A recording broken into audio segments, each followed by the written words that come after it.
Hi everyone, Jessica here. Welcome back to my channel. So this is video number 2 in the Christmas in July mini series that I'm doing, and today we're going to be focusing on creating 4 cards. So doing a small batch making Christmas cards here. They're not the most simplest of designs and they are slightly time consuming. I probably wouldn't create more than 4 or 5 of these cards, to be honest, just because of some of the elements. We're going to do a little bit of stamping and colouring, and then stacking up our sentiment pieces as well. So I would probably personally only do sort of 4 or 5 cards in this, because if you're going to create maybe 20 cards, something like that, you probably want something that is maybe something a little bit easier if you're planning to do them sort of all in one sitting. So I've already got my card bases prepped.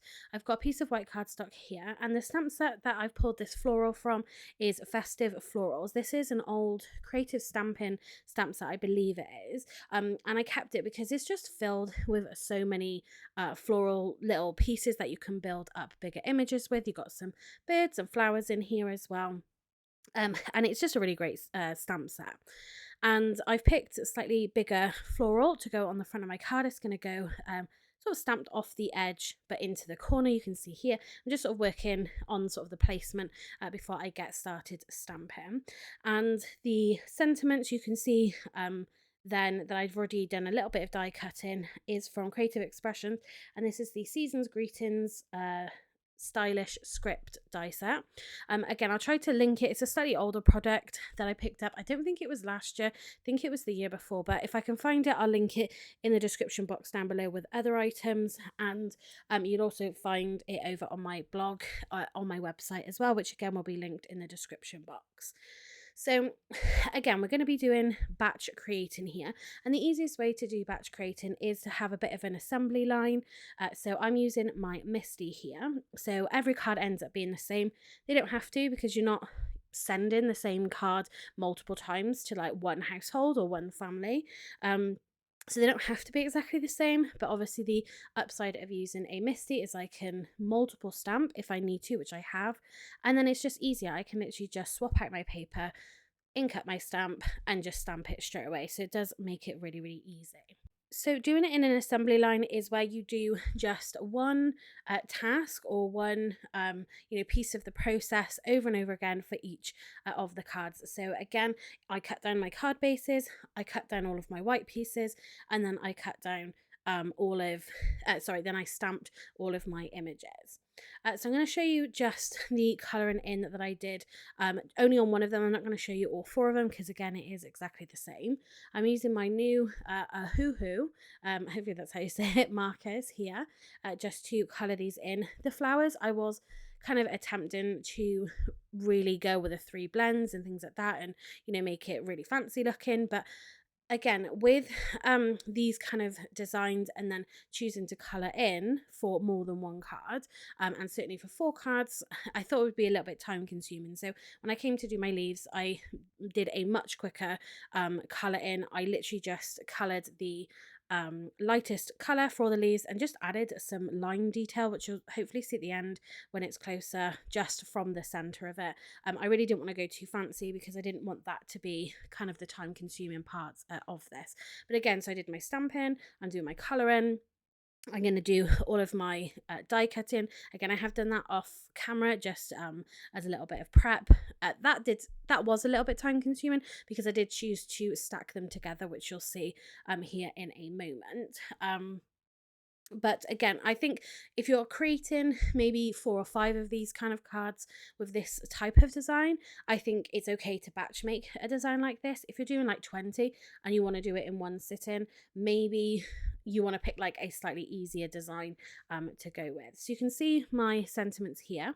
So I did 2 white layers and then a gold mirror card layer for the top, and I'm just going to glue these on top of each other. It's going to give it a little bit of dimension, it's going to give it a really great sturdiness, and it just makes it a little bit fancier. And again, doing it, especially with this, because I had 2 separate sentiments as well, 2 separate words that I put together for the card, it did mean a lot of die cutting. So I did 4 cards, so that meant that I needed 8 of the seasons in the white, 8 of the greetings, and then 4 of each in the gold. But again, I think they do look really nice, and it can be really worth the effort stacking your dies together.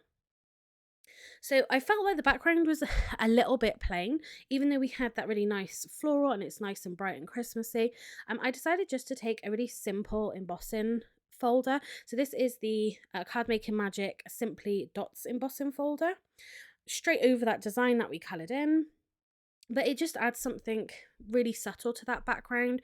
You don't, at first glance, over the flower and the leaves, you don't really notice it. But when you look at it a little closer, you can obviously see it. But it just fills in some of that white gap as well. So if you've got kind of a main element, a little bit of stamping, something for that background, but the rest of it is looking a little bit plain, try just using a simple embossing folder and see how you feel about that. Experiment with different ones to sort of get that different texture, but I actually really love how these came out. So you can see I've already got my card bases made. So I made these myself using some Hunkydory Adorable Scorable cardstock. So with my A6 card bases, as you guys know, if you've seen any other videos where I've created an A6 card, I like to cut mine down just to make the matting and layering much easier for me to work out. So I will cut my A4 cardstock down to 11.5 inches by 8 inches, and then it means my card base, so I can get 2 cards out of that, and the card base is then going to measure 4 inches by 5 3/4, and then it depends whether you want a top folding card or a side folding card as to whether you score at 4 inches. So for example, these cards here, they are side folding but they're landscape, so I scored along the 8-inch side at 4 inches. And then my white piece of cardstock, which I've coloured and embossed, that is then a nice matte and layer to go on top of it, which is 5.5 inches by 3 3/4 inches. And that's just my preference with the A6 card bases. So these, because it's Hunkydory, it is only coloured on one side. So the inside is white, so I don't have to add a piece inside there. And you've seen then I just stamped one of the other florals from the stamp set in the inside the card, just to add something a little bit extra again in there. I don't always add anything to the center, to the inside of the card, sorry, but when I do, I always think that it just looks a little bit nicer, just to add that small little detail to the inside. And I'm pretty sure it was the Pine Needles colour in the Distress ink that I used to stamp that with. So now I'm just, again, going down that production line. You see each time that I do one step, I do that step for each of the cards. So now I'm just adding my sentiments. So I've stacked them together using some Nuvo Deluxe glue. That is the glue of my choice, in this fine tip bottle from Crafter's Companion. Again, there's a link in the description box down below. And stack those together using that fine tip really does make the difference, where you're not getting the glue kind of oozing out everywhere. Use my reverse tweezers just to hold it, to keep my fingers out the way, and literally then just added the glue to the back and pressed that down. I am adding a little bit more pressure than probably what I normally would, only because I have embossed that background, so I want to make sure that it does stick down really nicely. But I love how this looks. You have got that white. The card bases themselves look maybe black or grey, but it's actually just a dark green colour, so it works really nicely with the leaves and the floral there. But you've got a really kind of classic Christmas colour scheme and design here, where you've got the nice red poinsettia like flowers, you've got the green, and then we've got that gold as well. And again, just that embossing on the background, I think really just helps just take some of that blank white space away.